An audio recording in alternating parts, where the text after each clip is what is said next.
돌아가시고 이분이 가지고 있던 컬렉션이 어디로 간지 몰라요. 아마도 목류도원도가 일본의 천리대학 도서관에서 훌떡 튀어나와서 지금 일본에 있듯이 아베 요시시게가 소장했던 영화도 혹 가지고 있었다면은 언젠가는 우리 이런 거 니네 없는 거 우리한테 있다 하고 딱 내놓을지도 모를 일이에요. 그래서 제가 저 흔적을 찾아서 지금도 돌아다니고 있습니다. 아리랑 영화 필름이 어디 있을까? 이거는 소문내고 다닐 일이 아니잖아요. 자꾸 이런 일을 하다 보면은 소문을 내고 싶은 그런 게 있는데 소문내고 다닐 일은 아니어서 러시아도 뒤지고 중앙아시아도 뒤지는데 안 나타나요. 왜 없을까요? 우리나라에는 왜 그 많던 필름이 다 없어졌을까요? 1970년대 이전까지의 모든 밀짚 모자를 보면은 밀짚 모자의 테두리를 필름으로 돌렸어요. 기억나십니까? 밀짚 모자 테두리를 필름으로 싹 돌리고 앞에를 이렇게 마감을 하죠. 그럼 모자 20만 개만 만들면은 한국에서 일제강점기 나왔던 모든 필름이 다 없어지는 거죠. 그런데 우리나라의 모든 영화 필름들이 그래서 없어요. 우리나라 1920년, 30년, 40년, 50년대 영화 필름이 지금 대한민국 땅에 없잖아요. 그래서 로버트 태권브이도 미국에서 원판을 사갖고 들어와야 되는 꼴이 됩니다. 제가 어렸을 때 시골 살 때에 우리 아버지를 따라서 밭에 가가지고 이렇게 앉아서 그때 뭘 알았겠습니까? 그런데 필름을 이래 보면은 항상 중고등학교 때까지 나타났던 얼굴이 있었어요. 허장강 씨라고 아시죠? 허장강 씨, 허준호 씨 아버지. 근데 그 필름이 지금 없잖아요. 허장강 씨 나온 필름도 우리나라에 제대로 없습니다. 왜 그러냐면 다 밀짚 모자 만들 때 반을 쫙 잘라가지고 80cm를 돌려버리는 겁니다. 밀짚 모자 앞으로 돌려버려요. 다 없어지는 거죠. 이렇게 해서 없는데 일본에는 아베 요시시게가 이 필름을 가지고 있다고 해서 갔었죠. 갔는데 아베 요시시게는 조선 사람은 안 만난다 하고 결국 확인은 못하고 문무성에 돌아가시고 다 귀속이 되었던 겁니다. 어쨌든 이 영화로 인해서 우리 아리랑은 확산의 기회가 된 겁니다. 그러니까 우리나라 아리랑이 가장 크게 확산됐던 첫 번째 시기는 바로 이때입니다. 1926년에 나온교 영화 나오고 전국으로 확산되고 그 다음에 일본, 중국, 러시아로도 갔어요. 중국을 여행하시는 분들은 혹시 용정시를 들릴 겁니다. 용정시에 가시면은 용정에 가서 그 용두레 용물이라든지 비암산도 올라가고 하는데 우리나라 사람들이 안 가는 데가 한 군데가 어디냐면은 용정극장이죠.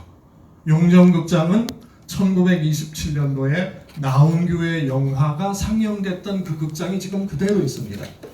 저 영화를 보기 위해서 200리 밖에서 할머니 할아버지들이 몰려서 영화를 보러 왔던데요. 그만큼 이 나온교 영화는 우리나라 사람들한테. 그래서 제가 아리랑을 들어보면은 제가 지난주에도 우즈베키스탄 가가지고 혼자서 할머니 할아버지들을 만나는 거를 영화로 찍고 왔는데 다큐멘터리 영화를 올해 개봉을 연말에 하거든요. 영화를 찍고 왔는데 이 할머니 할아버지들은 아리랑 고개를 넘어간다 그럴 때 쉽게 넘어가질 못해요. 목이 메요. 자기 옛날에 삶이 그대로 드러나거든 아리랑 고개 속에. 그런 게 돼버립니다. 뒤에서 한번 설명을 할게요.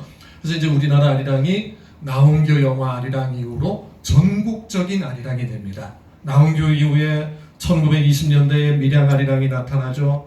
1930년대에 진도 아리랑이 나타나죠. 그 다음에 1936년에 대구 아리랑이라고 최계란이라고 하는 분이 1936년에 아리랑을 부르죠. 그러니까 이런 아리랑들이 전국적으로 나타나서 우리나라가 아리랑 땅이 돼버립니다. 지금 한 100여 종의 아리랑이 있어요. 지금 일부만 제가 표시를 해놓은 건데 전국으로 아리랑이 분포가 되어 있는 거죠. 그러니까 아리랑의 나라 이렇게 얘기를 해도 무관할 정도로 아리랑이 많이 늘어났습니다.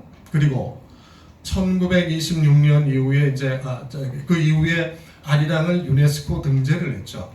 가만히 보시면은 우리나라 아리랑이 2012년도에 유네스코 인류무형문화유산에 등재가 됐어요.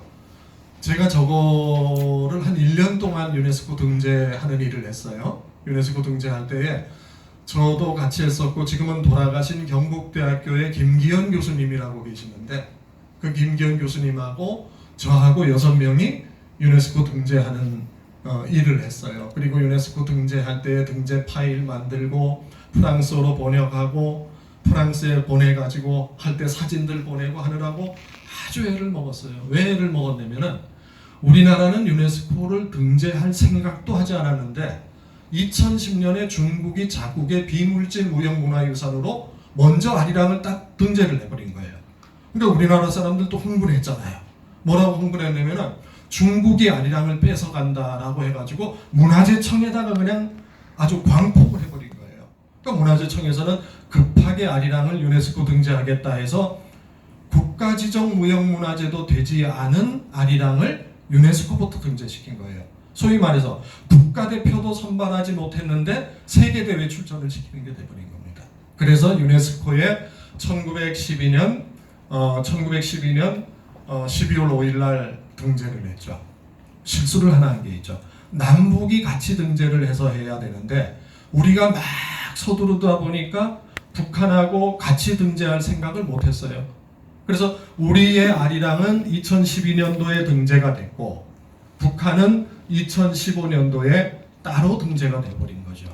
그리고 나서 이제 아리랑이 유네스코 등재되고 나서 2015년도에 국가지정 무형문화재가 됩니다. 거꾸로 된 겁니다. 지금까지 모든 과정은 국가지정 무형문화재가 되면은 그게 유네스코 인류무형문화유산으로 등재가 되는데 이거는 유네스코 인류무형문화유산이 되고 나서 2015년도에 국가지정 무형문화재가 된 거예요. 그것도 또 많이 많았습니다. 국가지정 무형문화재가 되면은 보유자가 있어야 돼요. 보유자.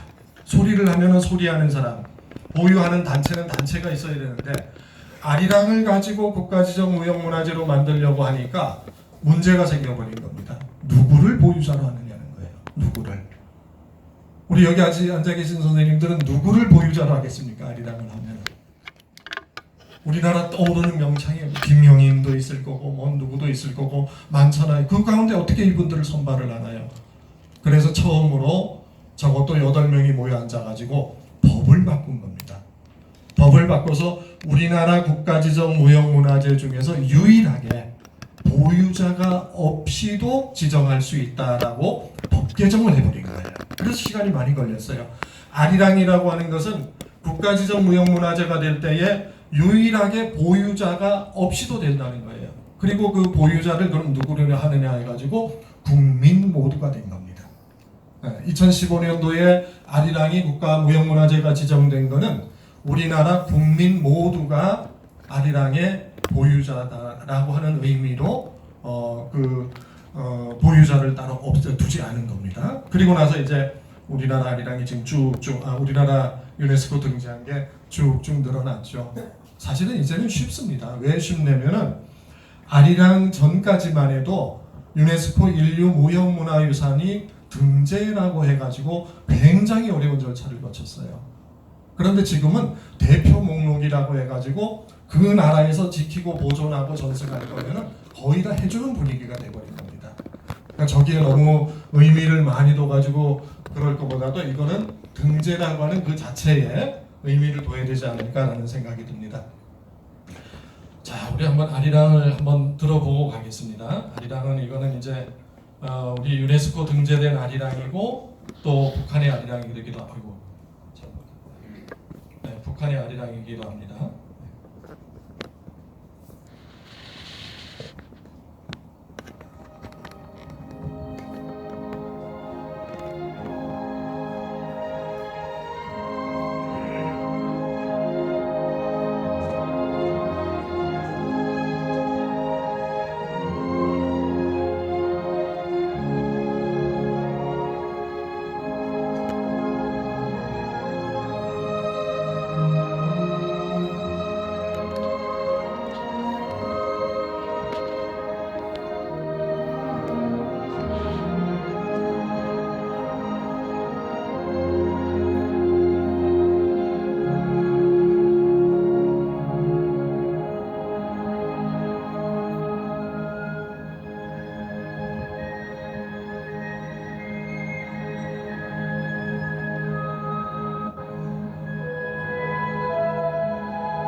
새로 들어보시니 좋죠.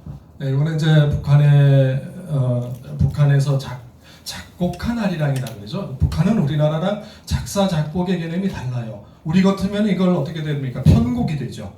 근데 북한에서는 어떤 악곡을 가지고 새로 만드는 거를 작곡이라는 표현을 써요. 그래서 이거는 작곡한 게 됩니다. 지금부터 11년 전에 아리랑이에요. 11년 전에 로린 마젤이 동평양 대극장에 갔을 때에 연주한 아리랑인데, 저 아리랑이 지금은 관현악곡으로는 가장 널리 연주되는 곡 중에 하나가 된 겁니다.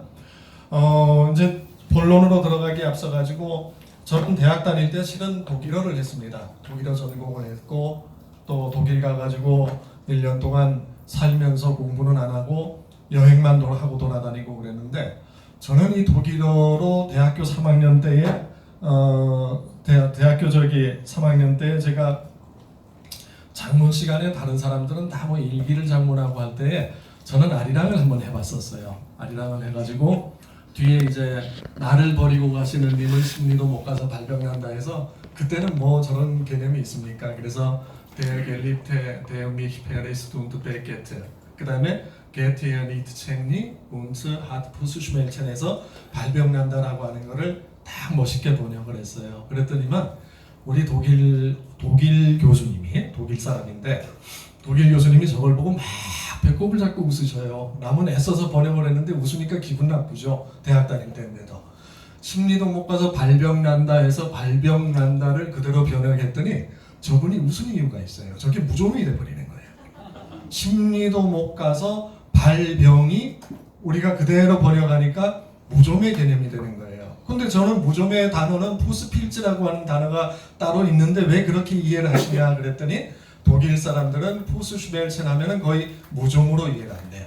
그러면은 푸스슈멜첸이 그 푸스필츠의 의미를 갖느냐 하면 그렇진 않대요. 그러면은 우리는 발병 난다 하면은 무좀 생각하는 사람은 없잖아요. 그런데 저분은 무좀 생각이 난다는 거예요. 이게 문화의 차이인 거죠.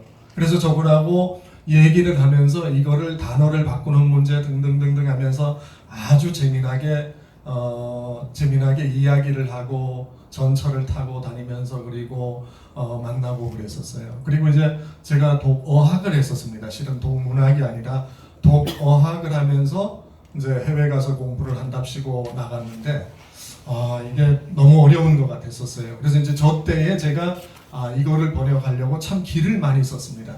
그리고 그때에 처음으로 나온 책이 김산 니웨일즈의 아리랑이라고 하는 책이었었어요. 근데 제가 지금도 저 책을 가지고 있는데, 저 책에 줄을 쳤던 게, 지금도 제가 줄 친 게 그때 저한테 굉장히 크게 다가왔었어요.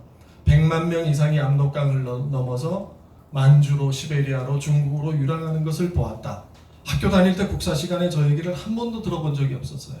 그래서 저게 처음에는 김산의 거짓말인 줄 알았습니다. 그래서 줄을 쳐놓고 우리가 토론 모임에서도 저게 과연 맞는지 틀리는지에 대해서 얘기를 했었는데, 실제로 우리나라 사람들이 100만 명 이상이 압록강을 건너서 만주로, 시베리아로 돌아다닌다라고 하는 것을 공부하게 됐던 거죠. 그래서 저 책이 처음 나왔을 때는 못 읽게 했었죠. 사회주의 사상에 경도된 공산주의 서적이라고 해가지고 저 책을 못 읽게 했었습니다. 그리고 지금 저 번역한 분도 조우하라고 해가지고 가명을 써가지고 번역을 하고 그랬는데, 요즘은 저게 스테디셀러입니다. 잘 나와서 굉장히 그 아리랑 자체를 역사적으로 또 잘 풀어놓은 겁니다. 밑에 있는 김산이라고 하는 젊은 청년이 중국 연안의 도서관에 갔는데, 그 연안의 도서관에서 책을 항상 빌려 읽는 조선 청년을 이 미국에 있는 니메일즈라고 하는 작가가 중국에 와 있다 발견한 거죠. 그래서 그 김산을 만났더니만 김산이 중국까지 와가지고 무장 독립운동을 펼치는 얘기, 이런 모든 얘기를 들려주는 거죠. 그래서 이 니메일즈가 미국에 가서 1941년에 이 책을 내게 되는 겁니다. 이 책을 내서 이 책이 출판이 되었을 때는 벌써 김산은 중국 공산당한테 첩자 역할을 한다라고 해서 잡혀서 사형을 당하죠. 그랬는데 이 책이 나왔죠. 그런데 책이 나오자마자 미국에서 메카시 논쟁에 의해서 저 책 또한 거의 사라질 지경이 돼버린 겁니다. 그래서 1941년 책치고는 굉장히 희귀본입니다. 우리 박물관에 이게 전시가 돼 있었는데 예전에 그 뭐 의사 한 분이 저거를 훔쳐갔었어요. 박물관에 와가지고 유리장을 밀고 저 책을 가지고 갔어요. 어느 날 저 책이 없어져가지고 난리가 난 겁니다. 경찰에서 와서 막 그 뭐 붓질하는 사람들 있죠. 와서 하고 했는데 이 정선이요. 감시 카메라가 엄청 많습니다.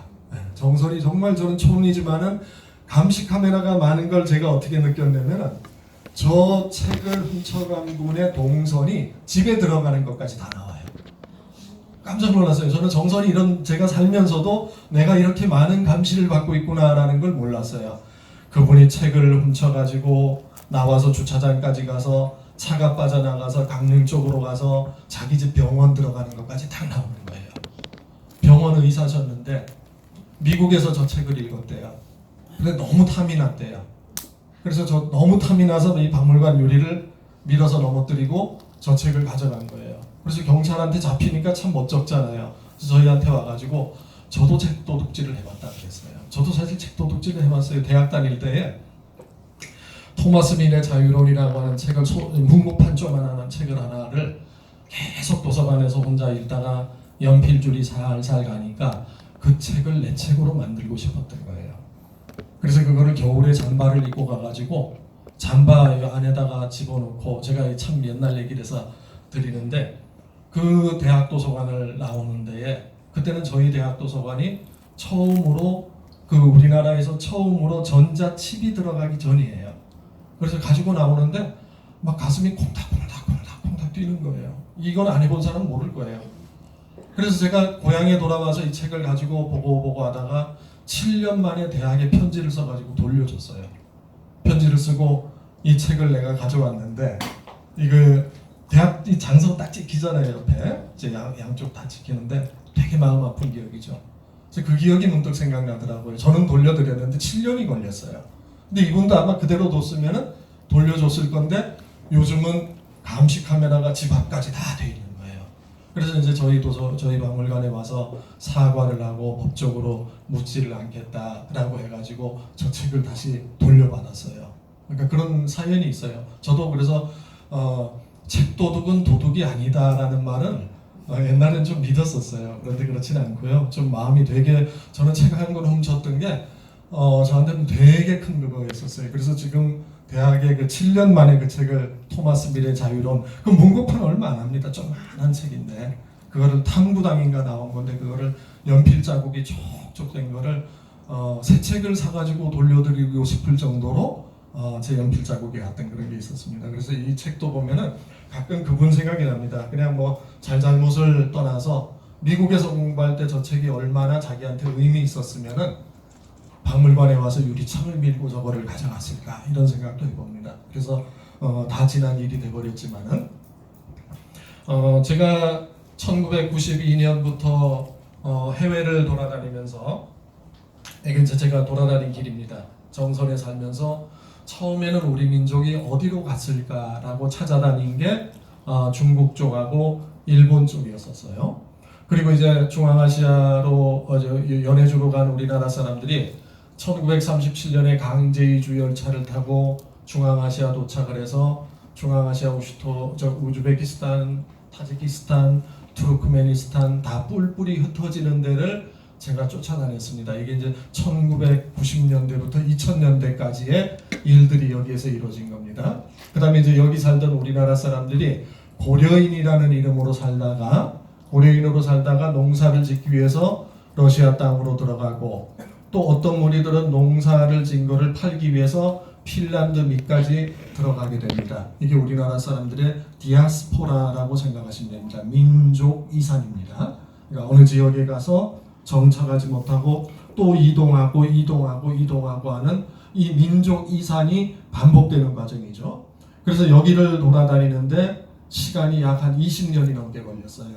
그래서 제가 돌아다닌 길을 어느 날 지도책에다가 빨간 사인펜으로 줄을 이어보니까 제가 학교 다닐 때에 세계사에서 배웠던 실크로드보다 긴 길이라고 하는 걸 생각을 했어요. 그래서 1997년에 이 길 이름을 아리랑 로드라고 해서 지어봤습니다. 한번 평생 돌아다녀보자. 평생 돌아다녀보자 해가지고 이제 했고, 요즘에는 어디를 돌아다니냐면은 하와이 쪽을 돌아다니고 있고, 또 이제 멕시코, 또 우리나라에서 1903년에 하와이로 이민이 가죠. 1903년부터 이민이 나가고 1904년에는 멕시코에 한 차례 이민이 갑니다. 1033명이 1033명이 배에 인천항에서 올라타가지고 멕시코 도착을 해서, 이 멕시코에 가면은 화사쿠알코스라고 하는 데서 이 메리다라고 하는 데로 가서, 이 메리다 일대에 우리나라 사람들이 여기서 다 에네깽 농장이라고 있죠. 에네깽이라고 들어보셨죠? 뭡니까 그거 용설란이라고 그러죠. 선인장 같은 거. 그런데 농장에서 농사 짓는 일을 하고, 거기서 살다가 다 이제 풀려서 4년 계약 노동 끝나고 나니까 나머지 사람들이 뿔뿔이 방황을 하다가, 일부는 일로 올라가고 내려가고 뭐 일로 가고 하다가 또 여기서 한 300명 가까이가 쿠바로 들어갑니다. 그게 1921년이에요. 그래서 이 길을 이제 다 돌아다니다 보니까 세월이 50대 중후반이 넘어간 거예요. 좀 작전을 잘못 세웠습니다. 왜 작전을 잘못 세웠냐면은, 젊어서 이런 데를 다니고, 젊어서 좀 나이 한 30, 40대 때 이런 데를 다니고, 나이가 들어서 이런 데를 다녀야 되는데 거꾸로 돼버린 거예요. 그럴 수밖에 없죠. 왜 그러냐면 젊어서는 돈이 없어가지고 이런 데 가고 그러다 보니까 참 이 고생은 고생이라고 표현을 못합니다. 왜 그러냐면은 돈이 없는 상태에서 해외를 나가보면은 호텔이라고 하는 건 상상도 못하죠. 그래서 제가 지난 한두 달 전에 중국의 도문역이라고 하는 데를 갔다 왔는데, 잠잘 데가 없어가지고 제가 잘 자던 데가 도문역입니다. 역대합실에서 자고 그랬는데, 그렇게 돌아다닌 길을 이제 줄로 다 써서 줄로 다 엮어보니까 지금 이제 이런 긴 길이 나왔고요. 그래서 이제 여기는 일본, 한인 아리랑 연구, 중국, 조선족, 러시아, 고려인, 중앙아시아, 고려인 아리랑 연구 다 하고, 지금은 이제 올해는 뭐가 나오냐면은 하와이, 멕시코, 쿠바 아리랑 책을 만들고 있어요. 그래서 이제 이 책을 갑자기 KBS에서 정리를 해달래요. 정리를 해서 자기네가 다큐멘터리를 만들겠다는 거예요. 그러면 제가 그랬죠. 저 따라올 수가 있느냐? 저 따라올 수 있느냐? 그러니까 따라간다는 거예요. 그래서 이제 다큐멘터리를 만들려고 이 책을 제가 정리를 했습니다. 아리랑 로드라고. 따라오기는커녕 뭘 따라옵니까? 못 따라오죠. 왜 그러냐면은 제가 이 책을 내고 나니까 이걸 가지고 올해 상반기에 아리랑 로드라고 다큐 3부작이 나왔었어요. 혹시 보신 분 계시죠? 그 아리랑 로드라고 3.1절 특집으로 해서 3일 동안 아리랑 로드가 나왔었어요. 50분짜리로 3편이 나왔는데, 그 다큐멘터리를 이제 이 책을 가지고 제목 글씨도 똑같이 해서 3.1 운동 100주년 특집이라고 했는데 PD들이 못 따라왔어요. 왜? 그럼 너무 멀고 고통의 길이잖아요. 멕시코, 쿠바 같은 데는 가면은 너무 힘들잖아요. 그래서 못 따라오고 그냥 이제 뭐 중앙아시아나 이쪽 그런 데만 따라왔습니다. 어쨌든 제가 갔던 길입니다. 제가 갔던 길이고, 제가 갔던 길에서 만난 아리랑, 찾은 아리랑, 그거를 다 아리랑 로드로 몰아서 지금 다큐멘터리 영화 만들고 있고, 또 이제 아리랑 로드는 3부작이 나왔고 책으로 만들고 전시로 만들고 사람들한테 보여주는 일. 이걸 어떻게 보여주느냐? 아까도 제가 말씀드렸죠. 내가 돈 들여서 내가 멋있게 잘나게 보여주는 게 아니라 사람들로부터 아리랑 얘기를 내가 더 들을 수 있는 관점에서 본다라고 하면 멋있는 전시가 되겠더라고요. 또 멋있는 공연이 되고 또 멋있는 책이 될 수 있다라는 생각을 갖게 되더라고요. 그래서 오늘 지금 말씀드리는 얘기는 제가 그동안 만난 아리랑 중에서 제가 찾은 아리랑. 그러니까 우리나라 사람들이 90년대까지만 해도 아리랑을 우리 안에서의 아리랑을 주로 많이 찾았었어요. 그런데 저는 우리나라 밖에서 우리나라 사람들이 간 아리랑을 찾아간 얘기를 쫓아다녔습니다. 가장 먼저 간 데가 일본이었었어요. 뭐 잘 아시겠지만은 일본이라고 하는 데는 그래도 편하게 간 데죠. 배를 타고서 잘 넘어갔고, 또 일본은 우리나라 한류 붐이 가장 먼저 일었던 데입니다. 한류 붐의 처음 한류 붐이 크게 일어난 게 나홍규 영화 아리랑이 나온 다음에 일본에 있는 사람들이 경성에다가 우리나라 서울에다가 그 음반 회사를 다 설치를 해버려요. 그래서 빅타 레코드가 서울의 다동에다가 빅타 레코드 지사를 설치를 하고, 콜롬비아 레코드는 서울의 그 중구에다가 설치를 하고, 이런 식으로 해서 우리나라 경쟁이 돼버리는 거죠. 프린터기 사면은 프린터기 값은 싸죠. 그렇죠? 네, 그런데 뭐가 비쌉니까? 토너가 비싸잖아요. 저거 똑같습니다. 우리나라의 레코드 회사가 처음 들어왔을 때는 그 축음기 값은 싸요. 그런데 뭐가 비싸냐면은 음반이 비싸게 만들어 놓는 거예요. 그러니까 이런 식으로 해서 한국에 들어와서 한국 사람들이 부르는 노래를 진짜 조선을 말 그대로 상품 시장으로 여겼습니다. 상품 시장으로 여기고 한국의 가수들을 불러올 생각을 하고 이제 일본에서 실험을 했던 거죠. 그래서 제일 먼저 아리랑을 일본에서 음반으로 낸 회사는 빅타 레코드입니다. 이제 빅타 콜롬비아는 경쟁 관계예요. 빅타가 음반을 딱 낼 때에 조선 노래를 부르라고 그러니까 어떤 가수도 나서지가 않아요. 식민지 노래를 불렀다가 들어먹을 욕이 두려웠던 거죠.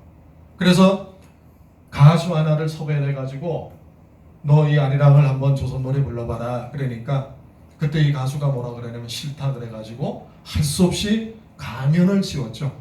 금색 가면을 시키고 이름 자리에다가 뭐라고 했냐면 이름은 빼놓고 금색 가면이라고 해놨어요. 그리고 노래를 부르게 했습니다. 그런데 한국에서 유행한 노래를 여기 보면 서조 80이라고 되어 있어요. 일본의 유명한 시인인 사이조 야소라고 하는 시인이 노래를 바꿔버려요. 개사를 해버려요. 그리고 이 가수한테 노래를 부르라니까 가수는 음반 자켓 사진을 해설지 사진을 찍는데 이풍선을 해가지고 뻥그랗게 하기 위해서 누군지도 모르게 하고 안경을 써가지고 저렇게 부르는 겁니다. 이게 복면가왕의 시초라고 보시면 돼요. 네, 복면가왕이 여기서 비롯된 겁니다. 이 노래가 일본 시부야나 긴자에서 빵빵 울리니까 일본 사람들이 궁금해지죠. 저 가수가 도대체 누구냐. 한번 그때 노래 한번 첫 부분 조금만 들어볼게요. 우리가 일본 이 가수가 부른 겁니다.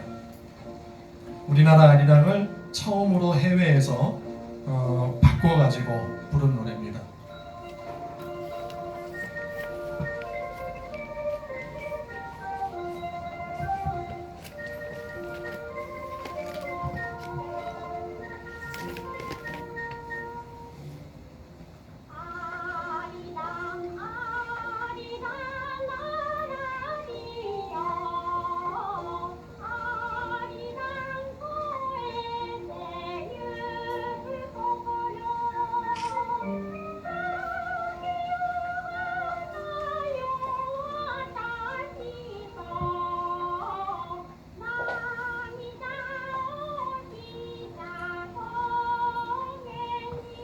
일본이 난리가 났습니다. 이 음악을 듣고서 일본 사람들이 푹 빠져버렸어요. 그리고 나니까 이제 얼굴을 딱 가면을 벗은 겁니다.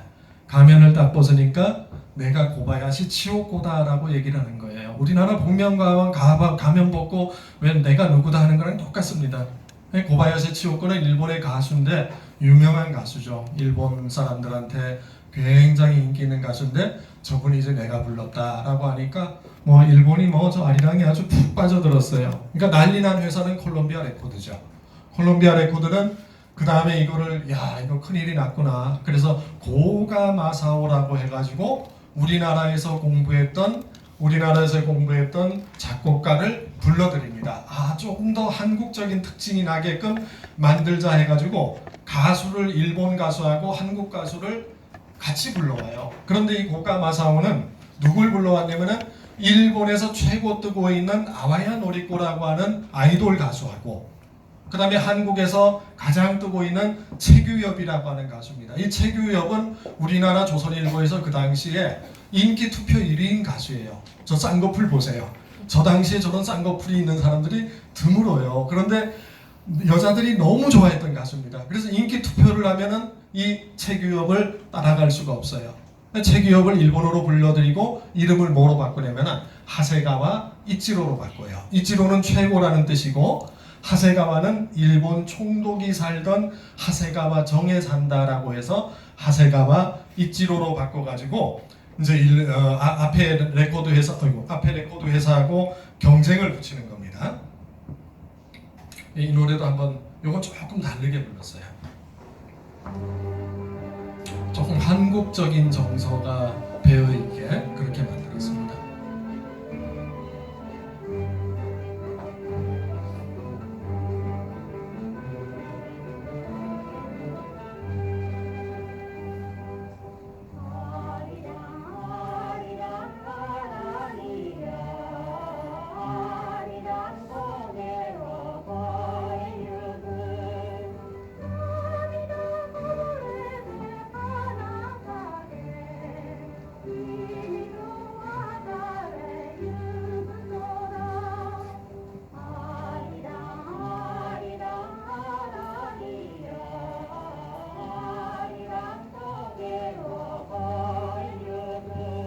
조금 아까 거보다 다르죠. 예, 그래서 이제 이 노래를 부르니까 그 당시에 일본에 가 있던 그 김소은 선생 같은 분은 뭐라고 얘기를 했냐면은 아리랑은 맞는데 조선의 냄새가 하나도 안 난다 그랬어요. 아주 폄하를 해버렸죠. 어쨌든 이 와중에 일본의 아리랑이 알려지고 일본에서 아리랑이 먹히니까 우리나라 가수들을 다 불러들이는 거예요. 그때 보시면은 여기 김용환이나 박경이나 임동마나 김한나나 그 당시에 이제 다 잘 나가던 사람들이죠.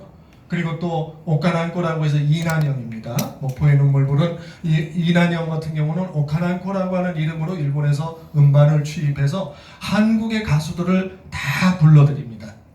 그리고 한국의 아리랑이 유행을 하다 보니까 한국 놀러 가자라는 붐이 일어나 버려요. 한류랑 똑같습니다.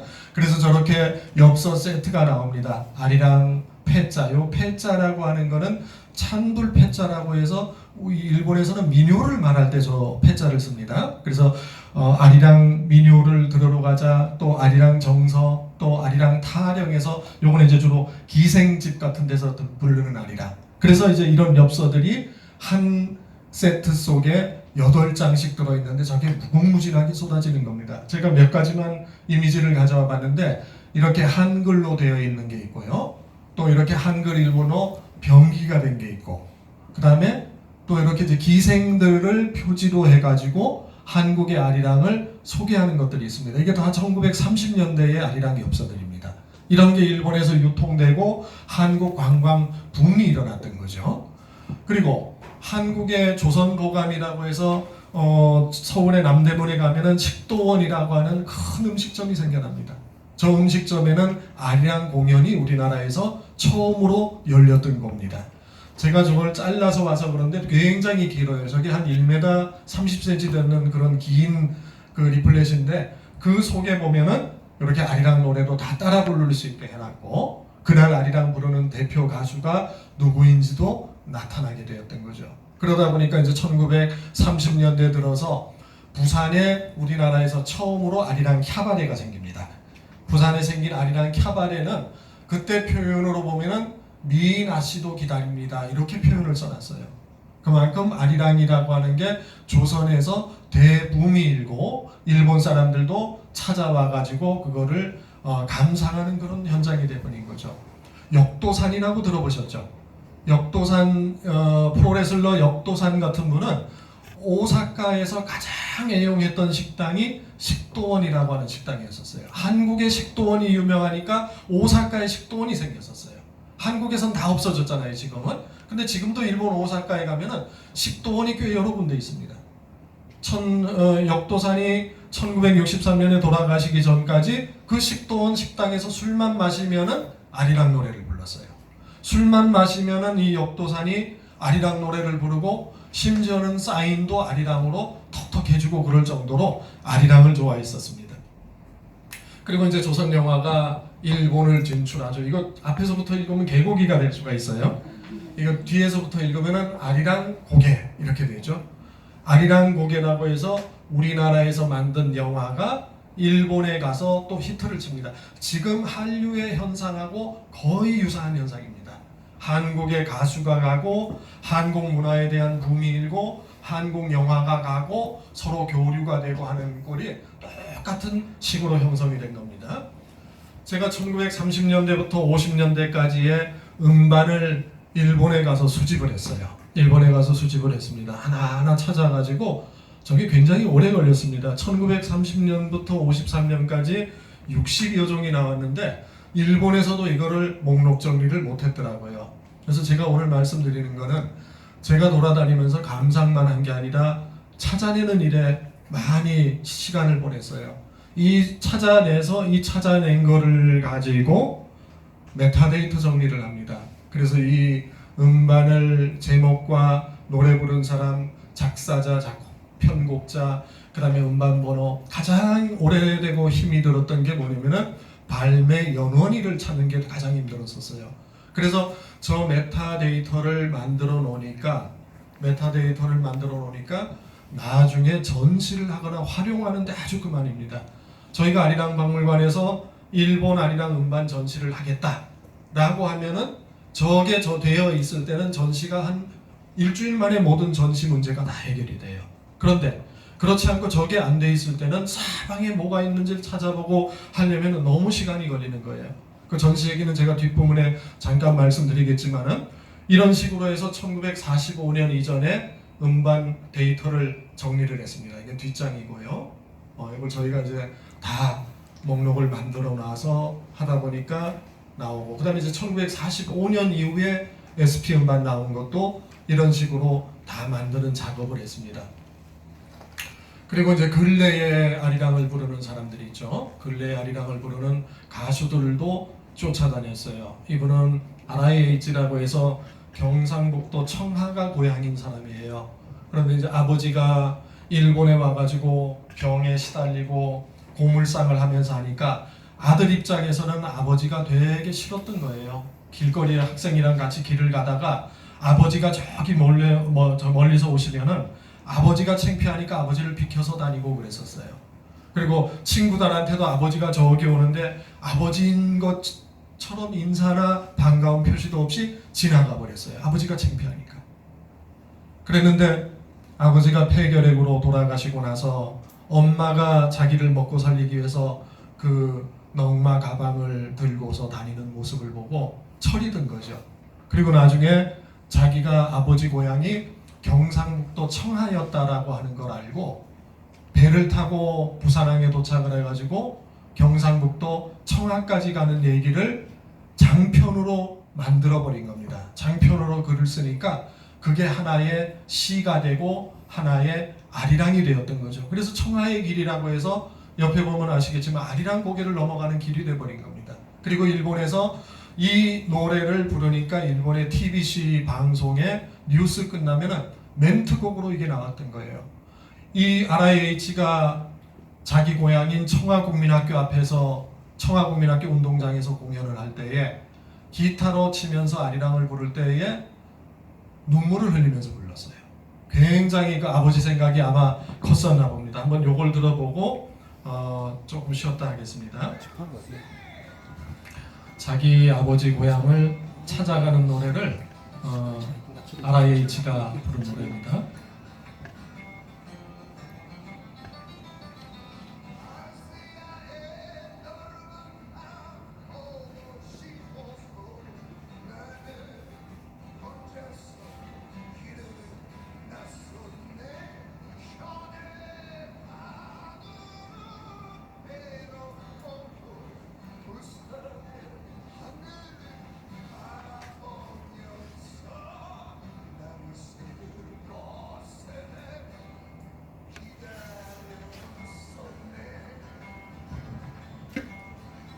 이거는 한번 유튜브에 보시면은 굉장히 좋습니다. 한번 노래 완창을 다 들어보시면은